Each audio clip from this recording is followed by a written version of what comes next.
हो गए और अमित शाह जी जोधपुर आ रहे, क्या कुछ कहेंगे? देखिए, भारत के पश्चिम की सीमाओं का सीमा सुरक्षा बल ने जिस तरह से प्रबंधन किया है, इसके चलते हुए निश्चित रूप से ये भारत की सबसे सुरक्षित और सबसे शांत सीमा ऐसी है। माननीय अटल बिहारी वाजपेयी जी के जगह समय में जब वन फोर्स वन बॉर्डर ऐसी व्यवस्था की गई, उसके बाद से पंजाब और बांग्लादेश ये दोनों बॉर्डर की सुरक्षा की जिम्मेदारी सीमा सुरक्षा बल पर है। और अपने गठन के समय से लेकर के अब तक सीमा सुरक्षा बल ने भारत की सीमाओं की सुरक्षा के लिए अभूतपूर्व काम किया है। दुनिया में सबसे बड़ा सेंट्रल आर्म पुलिस फोर्स होने के साथ साथ में ये एकमात्र ऐसा पुलिस बल है जिसके पास में अपनी नभ, थल और जल तीनों पर सुरक्षा करने की अपनी व्यवस्था है, अपनी फ्लीट है, अपना कौशल है। निश्चित ही हम सब लोग आज चैन की नींद इसलिए सो पाते हैं कि सीमा पर सजग प्रहरी के रूप में हमारा भारत के सीमा सुरक्षा बल का प्रहरी सन्नद्ध होकर के चौकसी के साथ में खड़ा है। हमारे लिए सौभाग्य का विषय है कि सम्माननीय गृह मंत्री जी स्वयं सीमा सुरक्षा बल के रेजिंग डे के इस कार्यक्रम में यहाँ जोधपुर पधार रहे हैं। पहले ये कार्यक्रम सिर्फ दिल्ली में हुआ करते थे, लेकिन मोदी जी की सरकार बनने के बाद प्रधानमंत्री जी की प्रेरणा से यह तय किया गया कि इन कार्यक्रमों को हम अलग अलग जगह पर करें।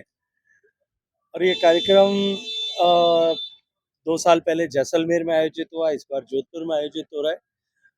और क्योंकि पश्चिमी सीमांत क्षेत्र के लोगों का सहज संबद्ध सीमावर्ती क्षेत्र के पर काम करने वाले इन फोर्सेज से है, तो निश्चित ही जोधपुर में इस कार्यक्रम का आयोजन जोधपुर के लिए, जोधपुर वासियों के लिए, मारवाड़ वासियों के लिए और ऐसे हजारों लोग जिन्होंने भारत के सीमा सुरक्षा बल में अपनी सेवाएं देकर के सेवानिवृत्त हुए, उनके लिए अत्यंत प्रसन्नता का अवसर। सर, आपका एक आर्टिकल प्रधानमंत्री नरेंद्र मोदी ने शेयर किया है, उसमें कहा गया है कि जो भारत का संविधान है वो डॉक्यूमेंट्स का ज्यादा अधिक है, तो उसका क्या कुछ कहेंगे? देखिए, निश्चित रूप से भारत का संविधान एक लिविंग डॉक्यूमेंट होने के साथ साथ हम भारत के लोगों के लिए एक पुस्तक से कहीं अधिक है। संविधान की मूल प्रति में जिस तरह से भारत की भावनाओं को, भारत के लोगों के विचार को, भारत के लोगों की आस्था को, भारत के सिद्धांत को, भारत के जीवन को जिस तरह से विभिन्न चित्रों के माध्यम से डिपिक्ट किया गया, तो ये केवल पुस्तक नहीं है, हमारे जीवन पद्धति का हित का एक दर्पण के रूप में है।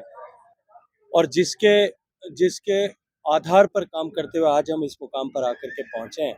सम्मानीय प्रधानमंत्री जी ने उसे मस्ट रीड टाइप ऐसा क्लिक करके अपना तरफ से ट्वीट किया है। मैं हृदय पूर्वक माननीय प्रधानमंत्री जी का अभिनंदन करता हूँ। Seat number 222। चलिए, ये तो जांच का विषय है और ये जांच के तार कहाँ तक जाएंगे, ये अभी पूरी जांच होने के बाद में ही जाकर के इसके ऊपर मैं कोई टिप्पणी करूँ तो ठीक होगा। देखिए, जिनको लोकतंत्र की इस व्यवस्था में जिनको जनता ने नकार दिया, वो सारे लोग अब लोकतंत्र के पराजय को इस तरह से अपनी खींच के रूप में अभिव्यक्त कर रहे हैं। लेकिन देश की जनता इनको इनके चाल, चरित्र, चेहरे को पहचान चुकी है। आज भारत का लोकतंत्र 75 साल से ज्यादा का हो गया और हम जिस संविधान को लेकर के वो जगह जगह अपना प्रदर्शन करते हैं या जिस संविधान को बचाने का संकल्प ऐसा दिखाते हैं, उस संविधान में जो प्रोसीजर्स लोकतांत्रिक व्यवस्था को चलाने के लिए बनाए गए, उन प्रोसीजर्स को ही वो ठुकराते और झुटलाते हुए दिखाई देते हैं। तो उनका चेहरा कुछ और है और चरित्र कुछ और है। ये एक बार फिर देश की जनता के सामने प्रकट हो रहा है। चलो भाई।